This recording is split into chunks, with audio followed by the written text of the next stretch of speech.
존경하는 시청자 여러분, 제20차 당대회 이후 시진핑 주석의 권력은 절대적인 정점에 도달한 듯 보였습니다. 그러나 불과 3년도 차에 지나지 않아 베이징의 정치 무대 뒤에서 흘러나오는 일련의 신호들은 그 실상이 달라지고 있음을 보여줍니다. 베이징에서 유출된 소식에 따르면 이른바 서산 합의라는 비공식 합의가 원로들과 현 지도부 사이에서 이루어졌다고 합니다. 이는 과도하게 한 개인에게 집중된 권력 구조를 재편하려는 시도로 중국 공산당 내부의 중대한 전환점을 예고합니다. 이 합의는 네 가지 핵심 원칙, 대국 유지 자문당 구성 집단 지도체제 복원, 대외 전략 조정을 중심으로 이루어졌으며 이는 지난 10년간 시진핑이 구축한 통치 기반의 날카로운 칼날을 겨누는 조치들입니다. 만약 이 정보가 사실이라면 이는 단순한 행정적 조정이 아니라 중국 사회와 경제의 불안정 속에서 촉발된 권력 재분배의 조용하지만 심대한 움직임입니다. 폐쇄된 정치 체제가 스스로 조정을 시작할 때 그 종착지가 어디일지는 누구도 확신할 수 없습니다. 그러나 베이징에서 벌어지고 있는 일들은 절대 권력이 내부에서부터 통제력을 잃고 있음을 시사합니다. 서산 합의 중국 공산당 내부의 비밀 협상, 해외 정치 분석가들의 최근 보도에 따르면 중국 공산당 지도부는 현재의 위기를 대응하기 위해 서산 합의라는 비공식 합의를 도출했다고 합니다. 이 합의는 베이징 외곽 서산에서 시진핑 주석과 당내 원로 및 고위 장성들이 참여한 비밀 회의에서 이루어진 것으로 전해집니다. 이 합의의 네 가지 핵심은 시진핑의 개인적 권력 집중을 견제하고 지난 10년간 유지된 권력 구조를 재구성하려는 의도를 담고 있습니다. 이제 그 구체적인 내용을 살펴보겠습니다. 첫째, 대국 유지와 시진핑의 운명 연기. 시진핑은 대국의 안정성을 우선시하며 총서기직을 임기 동안 유지하도록 요구받았으나 그의 거취는 곧 열릴 제20기 4차 중앙위원회 전체 회의에서 결정될 것입니다. 즉 당내 파벌들은 즉각적인 제거 대신 혼란을 피하기 위해 시진핑을 유지하되 적절한 시점에 그의 지위를 재검토할 여지를 열어두었습니다. 둘째, 중앙자문단. 구성 영향력 있는 전직 지도자들로 구성된 중앙자문소조가 신설됩니다. 이에는 후진타오, 원자바오, 리루이완, 정칭홍 등이 포함된 것으로 알려져 있으며 이들은 정치국 확대 회의를 소집할 권한을 가집니다. 이는 덩샤오핑 시기의 태상황과 유사한 구조로 원로들이 주요 정책 결정에 개입할 수 있는 권한을 부여받아 시진핑의 독단적 결정을 견제하는 역할을 합니다. 셋째, 집단 지도 체제 복원. 모든 주요 대내외 정책은 정치국과 자문단의 집단적 논의와 투표를 통해 결정되며 한 개인의 독단적 결정을 배제합니다. 이는 시진핑 시기에 한 사람의 말로 모든 것이 결정되는 관행을 폐지하고 후진타오 시기의 집단 지도 모델로 회귀하려는 움직임입니다. 넷째, 대외 전략 조정. 친미 러시아와 거리두기 합의는 미국과의 화해, 러시아와의 거리두기 경제 회복을 위한 미국과의 무역 협상 우선순위를 강조합니다. 이는 시진핑의 기존 노선과 크게 다른 전환으로 경제 약화와 국제적 고립에 대한 우려를 반영합니다. 베이징은 워싱턴과의 협상을 통해 경제적 압박을 완화하고 모스크바와의 과도한 밀착으로 인한 국제적 연루를 피하려 합니다. 비록 서산 합의는 아직 독립적으로 검증되지 않은 유출 정보에 불과하며 중난 하위로부터 공식 확인도 없지만 그 정치적 의미는 막대합니다. 이는 시진핑이 2012년부터 구축한 개인 중심의 권력 모델의 종말을 예고할 수 있습니다.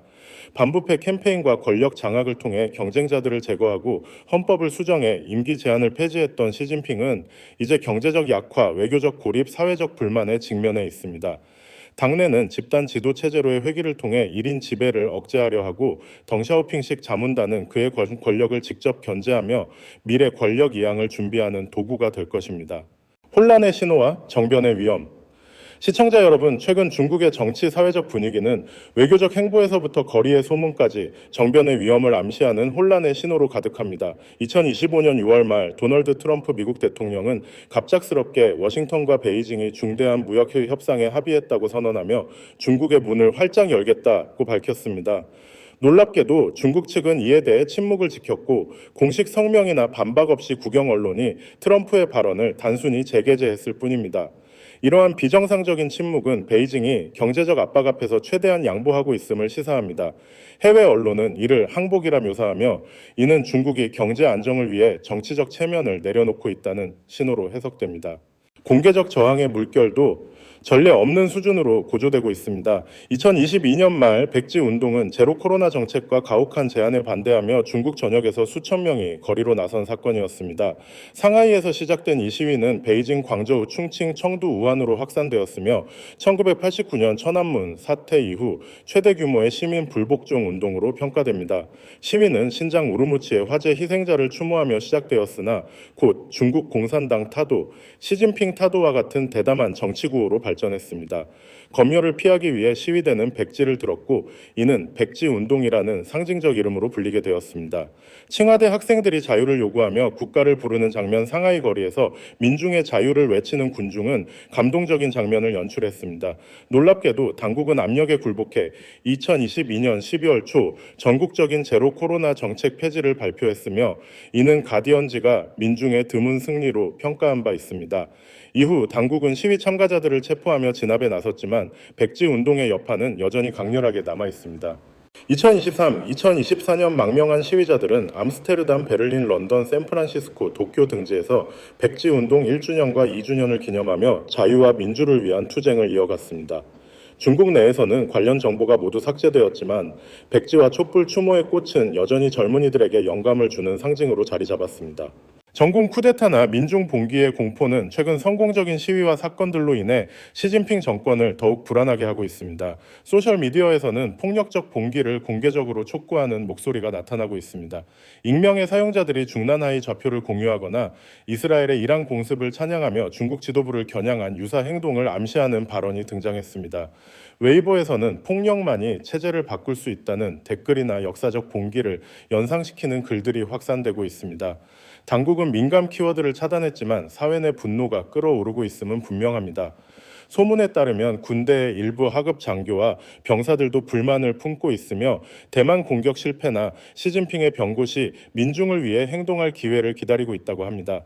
이는 확인되지 않은 소문이지만 이러한 이야기가 널리 퍼지는 것 자체가 현 정권에 대한 신뢰의 흔들림을 보여줍니다. 기부의 전문가는 시진핑의 권력이 화산 위에 앉아 있다고 묘사하며 상층부의 음모와 하층부의 압력이 동시에 작용하고 있다고 분석했습니다. 사회적 위기 시청자 여러분, 현재 중국은 부동산 붕괴, 은행 위기 부패, 행정 비효율로 이어지는 전방위적 위기에 직면해 있습니다. 첫째 20년간 경제 성장을 떠받쳤던 부동산 거품이 터지며 심각한 후폭풍을 몰고 왔습니다. 텐진은 한때 금융 중심지로 꿈꿨던 도시지만 이제 위기의 상징이 되었습니다. 텐진의 주택 가격은 수백만 위안에서 수십만 위안으로 10분의 1 수준으로 폭락했습니다. 많은 주민들이 파산하고 분노한 시민들이 정부 사무실로 몰려갔지만 시장은 여전히 얼어붙어 있습니다. 에버그란데 컨트리가든 같은 대형 부동산 기업들이 파산하며 수백 개 프로젝트가 중단되고 약 6,500만 채의 빈 아파트 프랑스 인구 전체를 수용할 수 있는 규모가 방치되어 있습니다. 모건 스탠리에 따르면 2021-2024년 부동산 산업은 약 1조 4천억 달러의 손실을 기록했으며 은행 시스템이 이 부담의 절반을 떠안았습니다. 은행 시스템도 심각한 타격을 받고 있습니다. 부동산 대출이 부실 채권으로 쌓이며 다수 은행이 재구조화에 들어갔습니다. 2021년 말부터 전국 100여 개 도시에서 주택 구매자들이 미완성 아파트로 인해 대출 상환을 거부하는 모기지 보이콧이 확산되었습니다. 중산층의 신뢰는 붕괴되었고 많은 이들이 자산을 해외로 이전하려 합니다.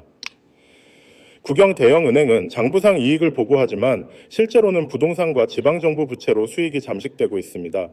특히 허난성 농촌은행 스캔들 2022년은 수십억 위안의 예금을 동결하며 40만 명의 예금주를 분노케 했습니다. 정저우에서 벌어진 평화로운 시위는 당국이 고용한 것으로 의심되는 폭력배에 의해 진압되었고 이는 공안의 방관 속에 벌어진 충격적인 장면이었습니다.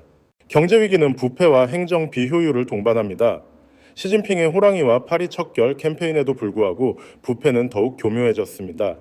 공무원들 사이에서는 눕기 문화가 확산되며 책임을 피하기 위해 결정을 회피하거나 조기 퇴직하는 이들이 늘고 있습니다.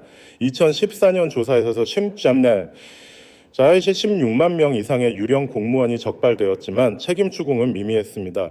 일을 많이 하면 실수가 많고 일을 적게 하면 실수가 적다는 태도가 만연하며 관료들은 홍관, 나태관, 용관, 겁관으로 불리는 무기력한 태도를 보이고 있습니다. 이는 투명성 부족과 인맥 중심의 인사 시스템에서 비롯된 문제입니다. 2023, 2024년 개인에 의한 무차별 공격 사건이 급증하며 사회 불안이 고조되었습니다. 포린 폴리시 통계에 따르면 2024년 최소 10건의 대중 공격 사건이 발생해 여성 3명이 사망했습니다.